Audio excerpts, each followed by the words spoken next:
नमस्कार. पश्चिम बंगालमध्ये यावर्षी विधानसभा निवडणुकीआधी एक मोठा निर्णय घेण्यात आला. मतदार यादीचे SIR करणे. याचा मुख्य उद्देश होता मतदार यादी शुद्ध करणे, म्हणजे जे लोक प्रत्यक्षात राज्यात राहत नाहीत, मयत आहेत, डुप्लिकेट आहेत किंवा बेकायदेशीरपणे यादीत आले आहेत, त्यांची नावे काढून खऱ्या नागरिकांचा हक्क सुरक्षित करणे. भारतासारख्या मोठ्या लोकशाहीत मतदार यादी अचूक असणे हेच निष्पक्ष निवडणुकीचे पहिले पाऊल आहे आणि म्हणून निवडणूक आयोगाने हा मोठा आणि कठोर निर्णय घेतला. आता मुळात आपण समजून घेऊया SIR म्हणजे काय. निवडणूक आयोगाने केलेली विशेष मोहीम, यात काही मुख्य गोष्टी केल्या गेल्या. जे मतदार बराच काळापासून गैरहजर आहेत, स्थलांतरित आहेत किंवा गावात दिसत नाहीत, त्यांचे नाव तपासली गेली. मयत मतदारांची नावे यादीतून काढली गेली, ज्यामुळे कोणी दुसऱ्याने त्यांच्याविषयी मतदान करू नये.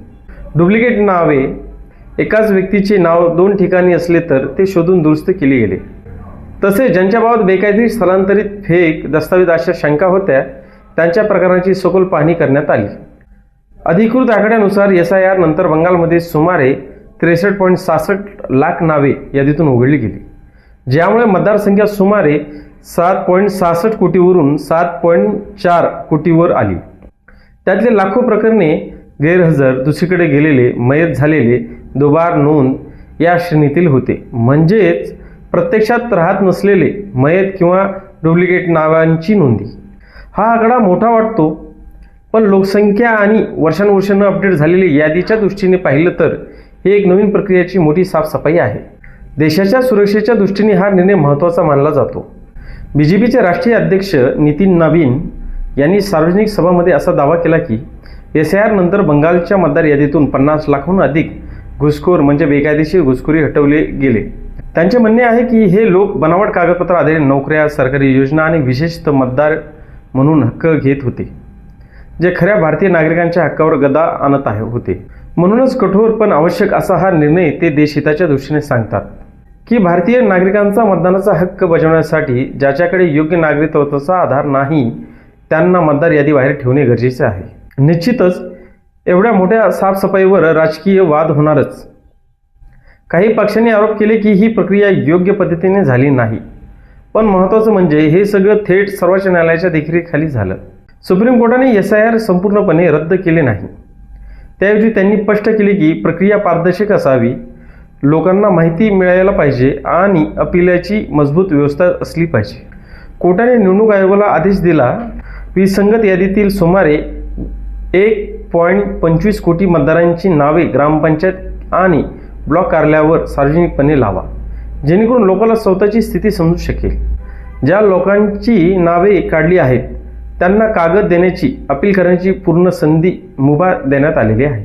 त्याचबरोबर सुमारे 700 न्यायिक अधिकारी आणि विशेष अपीलन ट्रिब्युनल नेमून अपील प्रक्रिया न्यायालयाच्या देखरेखीखाली करण्यात आली. म्हणजेच निर्णय कठोर आहे, पण कायद्याच्या चौकटीत आणि न्यायालयीन नियंत्रणाखालीच आहे. सरकार आणि आयोग सुरक्षा, शुद्ध यादीकडे पाहतात, तर न्यायालयीन नागरिकांच्या हक्कासाठी बारीक लक्ष ठेवते. इथे प्रश्न असा नाही की लोकशाही संपली आहे का.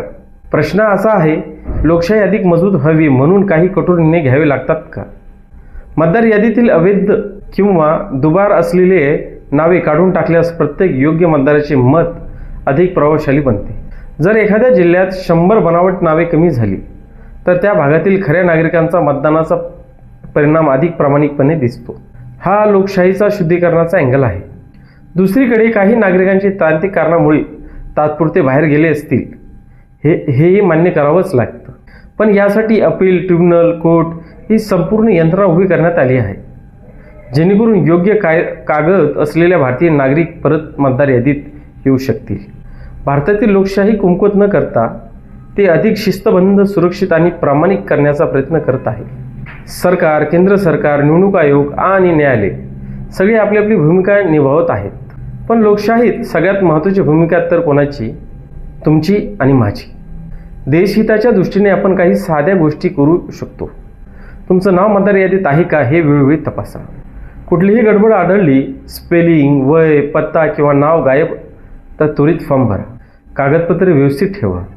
आधार, राशन कार्ड, जुना वोटर ID, पॅन, जमीन कागद जे तुमचे नागरिकत्व आणि वास्तव्याचे दाखले दाखवतात ते व्यवस्थित फाईलमध्ये करून ठेवल्यास कुठली शंका सहज दूर करता येते. बंगालमध्ये आज जे घडत आहे ते एक प्रकारे संपूर्ण देशासाठी मेसेज आहे. एका बाजूला कठोर निर्णय, लाखोच्या नोंदी तपासणी, डुप्लिकेट मयत बेकायदेशीर नावे हटवण्याचा निर्णय, राष्ट्रीय सुरक्षेचे अँगल, घुसखोरी लोकांना बाहेर काढण्याचा प्रयत्न. दुसऱ्या बाजूला दृढ न्यायालयीन हस्तक्षेप, प्रत्येक शंका असलेल्या मतदाराला अपील करण्याची संधी, ट्रिब्युनल, ज्युडिशियल ऑफिसर, पारदर्शक यादी जे दाखवतात की भारतातील कोणताही निर्णय कायदेबाह्य ठेवला जात नाही. ही सगळी प्रक्रिया एकाच दिशेने जाते. ज्याला खरोखर भारतीय नागरिक म्हणून मत द्यायचा अधिकार आहे त्यांचा हक्क सुरक्षित ठेवणे आणि ज्याने चुकीच्या मार्गाने यादीत प्रवेश केला आहे त्याला बाहेर ठेवणे आपली ही सामूहिक जबाबदारी आहे. आता मी आपली रजा घेतो. धन्यवाद. जय हिंद, जय महाराष्ट्र.